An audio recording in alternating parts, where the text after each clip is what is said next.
Imagine this, 1949, in our world, communist partisans in Greece had fought valiantly for 3 bloody years, retreating to mountains supplied by Yugoslavia and Albania, but gradually crushed by Western aid, British advisors, and eventually American backing under the Truman Doctrine. Royalist forces declared victory, Greece firmly Western, NATO's southeastern shield, but here, story bends. Imagine Tito of Yugoslavia never breaking with Stalin, continuing full support to Greek communists. Imagine Western aid slower, American resolve weaker, civil war tilting. The Democratic Army of Greece, hardened in mountains, seizes northern strongholds, then pushes south.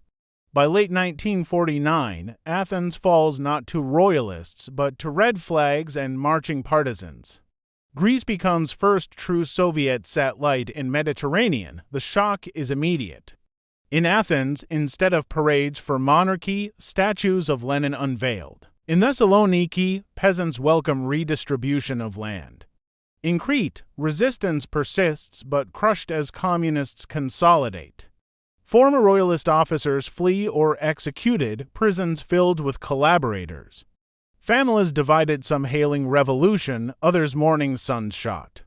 A school teacher once loyal to king now forced to teach Marx. A farmer once dreaming of emigrating to America now receives redistributed land under party.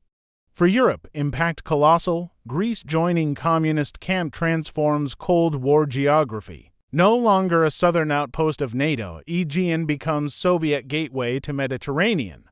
Ports in Piraeus and Thessaloniki house Soviet ships, Black Sea Fleet extended. Turkey, suddenly flanked by hostile Greece, panics. NATO's formation altered Truman Doctrine in our world born to save Greece and Turkey, here collapses at start. America forced into defense, not victory, lives across region instantly different. A Turkish officer stares across Aegean, knowing communist Greece at doorstep. A Bulgarian farmer rejoices, seeing neighbor join people's democracy. A Cypriot activist inspired, dreams of socialist island. A Greek exile in London weeps, homeland lost to communism. The ripple spreads to Middle East. In our world, U.S. cemented presence in Eastern Mediterranean by saving Greece. In this timeline, Soviet-backed Greece influences Arab nationalists, backing Nasser in Egypt, Baathists in Syria, communists in Iraq. Mediterranean balance tips red. Israel, born in 1948, faces hostile neighbors emboldened by Soviet Greece, U.S. forced to pour more aid into Turkey, Iran, and Israel to counter. Cold War lines drawn sharper, earlier. Globally, American prestige falters. Truman, in 1947, declared doctrine to contain communism, but if Greece lost, credibility shattered. Europe doubts U.S. resolve. Italy, with strong communist party, swings closer to Moscow. France is left emboldened. NATO, if formed, weaker, fragmented.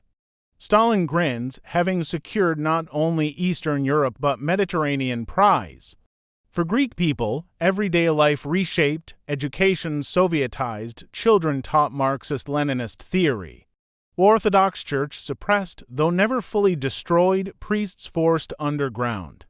Literature censored, dissent punished, families divided. Yet some lives improve, peasants given land, women more equal in workforce, literacy campaigns succeed. A young girl in Epirus reads for first time thanks to communist schools. A dock worker in Piraeus earns steady wage, though watched by secret police. A student dreams of Moscow scholarship, while his cousin languishes in prison for monarchist ties. Culturally, Greece joins socialist bloc's identity. Folk songs retooled as revolutionary anthems, classical ruins paraded as symbols of proletarian heritage. Tourism in our world booming in 1960s under democracy, instead state-controlled, limited to socialist delegations. The Acropolis not postcard for Western travelers, but banner of socialist heritage in propaganda posters. By 1950s, Greece firmly Eastern. Civil War's aftermath sees executions, purges, land reforms.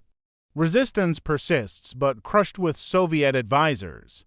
Yugoslavia aligned again with Stalin, coordinates with Greece, creating Balkan Communist Corridor. Yugoslavia, Albania, Bulgaria, Greece. All red.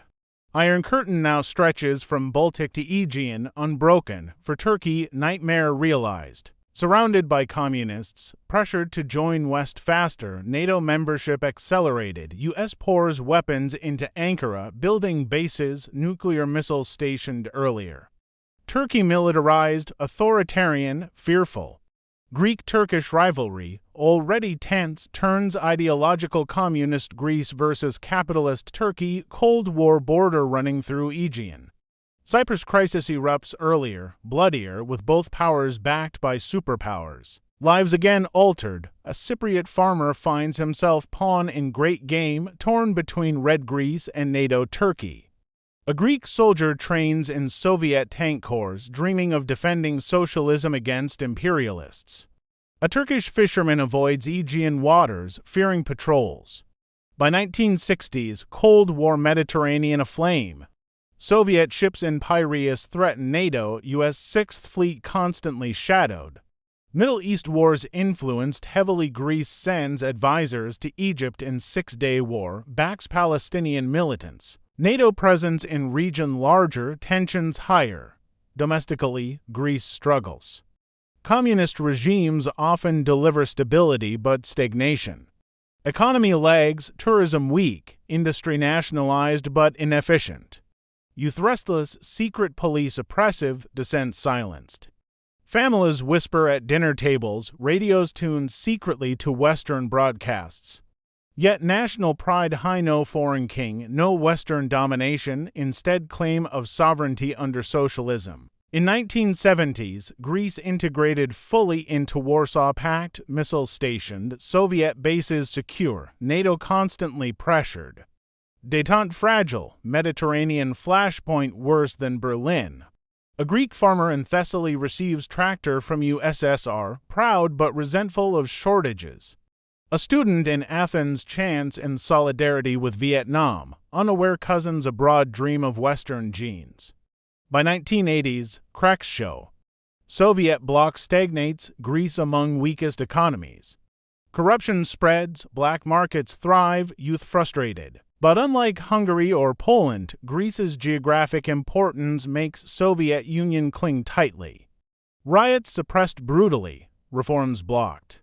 Emigration illegal, but many risk Aegean crossing to Turkey or Italy. Then comes 1991. If USSR collapses, communist Greece to collapses. Transition chaotic economy shattered, infrastructure decayed, population disillusioned. Democracy restored, but decades behind Western neighbors. Tourism potential untapped, industries outdated.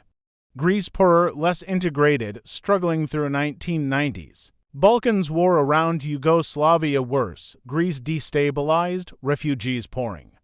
By 2000s, Greece free but scarred.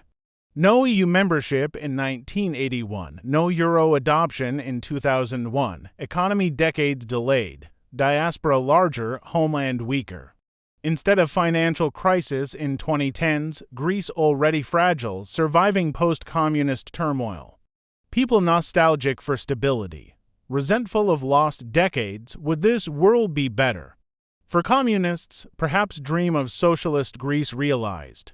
For peasants, some early gains. For Soviets, strategic jackpot. But for Greece overall, harsher oppression, poverty, missed opportunities. For West, devastating Cold War harder, longer, more dangerous. For world, unstable Mediterranean hot front, risk of nuclear clash higher. In our history, Greek civil war's royalist victory tied Greece to West, shaping Cold War balance. Painful, but it gave Greece path to democracy, EU, prosperity. But had war ended differently, with communists triumphant, Greece would have become red cornerstone of Mediterranean, reshaping Cold War map forever. So, what do you think? Could communist Greece have survived long-term, or would geography always pull it back west? Drop your thoughts below and subscribe to Sheriff Reactions. Hit the bell for daily flips where we explore not just what happened but what might have been.